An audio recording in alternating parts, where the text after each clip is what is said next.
Estamos ya Birre. para ir preparando el paladar para una birrita. ¿Qué onda, Pedrito? ¿Qué pasa hoy?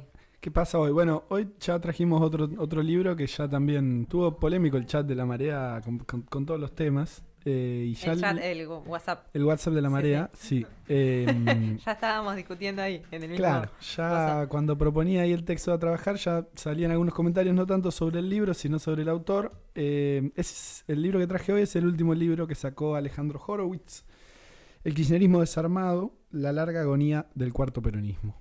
Acaba de salir, salió hace muy poquito, yo me lo compré hace un par de días y lo fui leyendo estos días, hoy aproveché el feriadazo.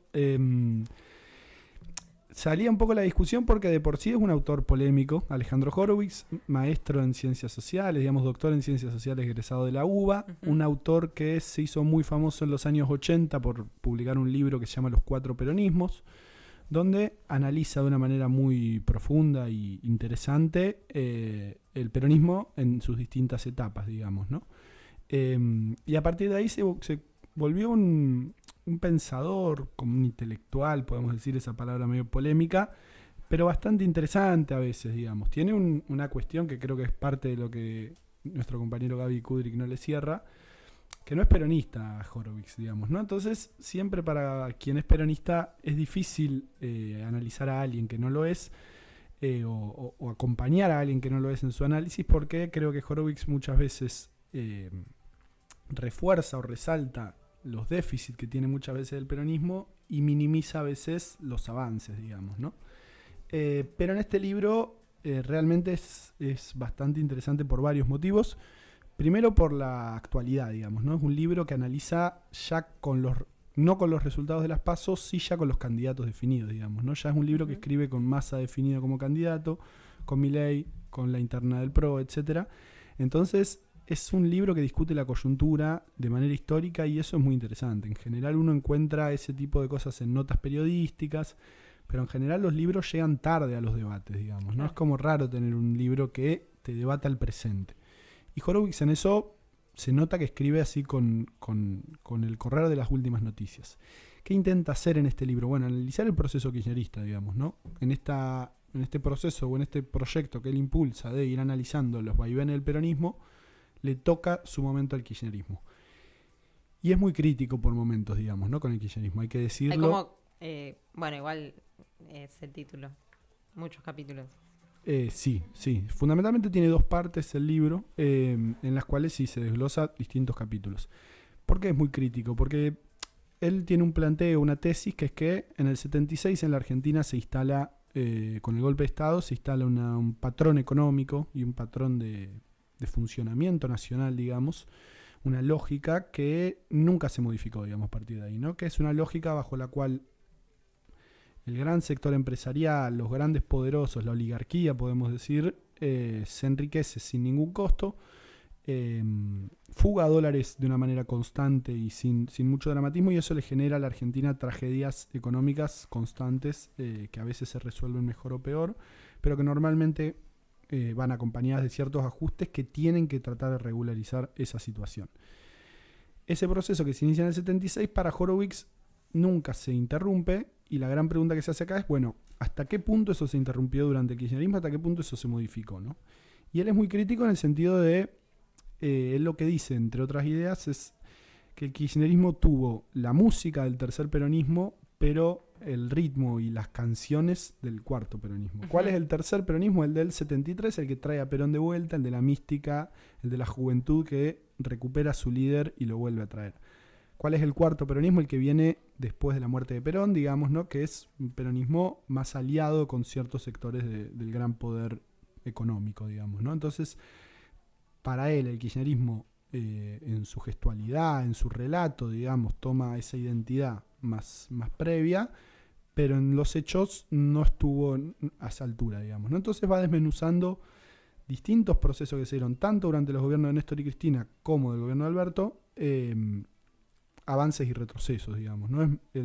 Elogia mucho la política de derechos humanos que se tuvo durante el gobierno de Néstor y es interesante ese capítulo que tiene el libro porque señala que esa clave de bajar los cuadros, de juzgar a los genocidas, sentó como una línea de cómo se iba a pensar, digamos, la seguridad, la violencia en términos civiles en general, digamos, ¿no? Bueno, si esta gente que hizo esto es juzgada, eso sienta un precedente para el resto de las discusiones, ¿no? Que me parece que es una tesis interesante para pensar la actualidad, ¿no? Bueno, si nosotros discutimos o revisionamos si realmente la dictadura fue tan terrible o no, como lo plantean algunos candidatos, eso habilita a que todo queda relativizado y nada es tan terrible, digamos, ¿no? Pero después con otras cuestiones sí va a cuestionar mucho, digamos, ¿no? Toma lo que fue la ley de medios y el proceso con los grandes medios de comunicación, toma la 125, bueno, distintas cuestiones, y después analiza mucho el gobierno de Alberto Fernández, avances y retrocesos, digamos, que hubo ahí, pero sobre todo algo que claramente hemos analizado y visto mucho, que es la falta de un programa, digamos, que englobe al peronismo y que lo lleve hacia lugares mejores, digamos, ¿no? Como decíamos, a mí hay cosas que me gustan de su hipótesis, y sobre todo hay que valorar la idea de ser crítico y de cuestionar todos los procesos, ¿no? Él dice: el kirchnerismo generó en gran parte de la sociedad una imposibilidad de cuestionamiento, ya sea por acompañamiento o por un rechazo violento, digamos, ¿no? Que obviamente termina en que sea gatillada Cristina y en una persecución judicial sin sentido, o en mucha gente que directamente no la pone en discusión. Entonces, el analizarlo desde un lugar crítico permite ver ciertas cosas que ninguna de esas miradas pueden ver, digamos, ¿no? Y sobre todo, me parece, digamos, abre algunas preguntas o planteos que son interesantes para pensar de cara a lo que se viene. Creo que por momentos es injusto con tomar como superficiales algunas transformaciones que creo yo que tuvieron más profundidad que la que él ve, digamos, ¿no? Hubo ciertos avances que se dieron en algunas discusiones importantes, pero después sí es real, digamos, que plantea ciertas cosas que nosotros, al menos que gran parte de la militancia venimos observando hace tiempo, que es que la proyección de una utopía, de un modelo distinto, digamos, ¿no? De un modelo de funcionamiento, de nación, digamos, de relación con las estructuras de producción y demás, es necesario que superemos los límites del posibilismo, digamos, ¿no? Que hay que poder correr esos ejes de esto ya no se puede, esto ya es un montón, pero sí encontrar las maneras, digamos, ¿no? Entonces ve como tanto en el gobierno de Cristina como en el gobierno de Alberto hubo esas chances. Obviamente, al analizar estos últimos 4 años, toma el momento de nacionalización de Vicentín como una gran discusión, o el intento, obviamente, ¿no?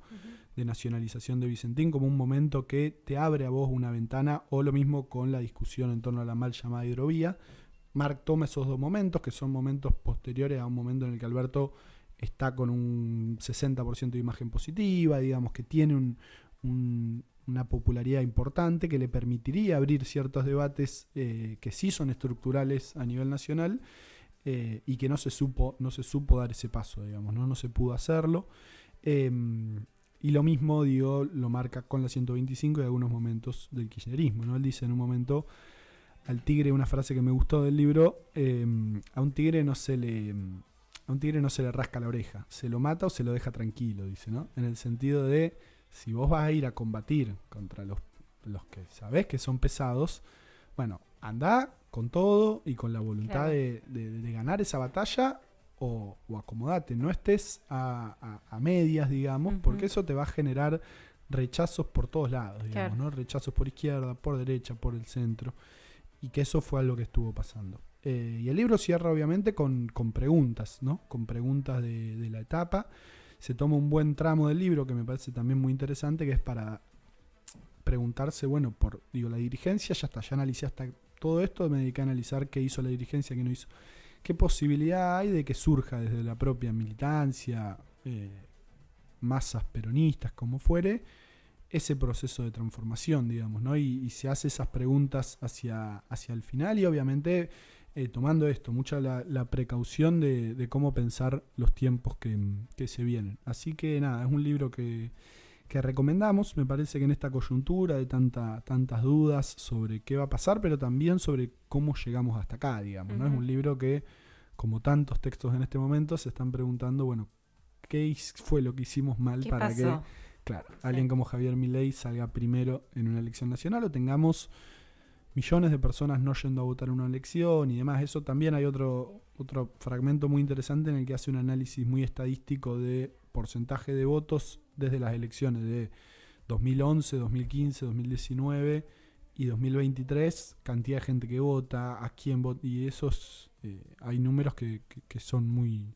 muy interesantes. Así que bueno, un autor siempre polémico, es muy irónico a veces al escribir, eso se nota mucho, puede generar sus rechazos, pero bueno, está dispuesto a hacerlo, digamos, y es un autor que más allá que por momentos a uno le puede enojar o no coincidir con ciertas ideas, plantea debates, me parece, necesarios. Así que el kirchnerismo desarmado se consigue mucho en librerías, recomendamos.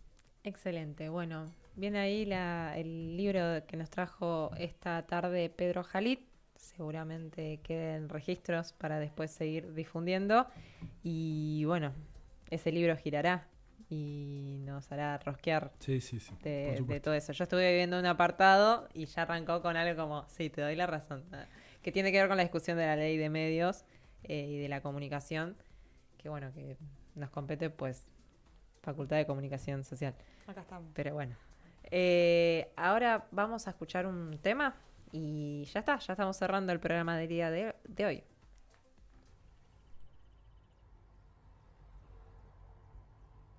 Calavera.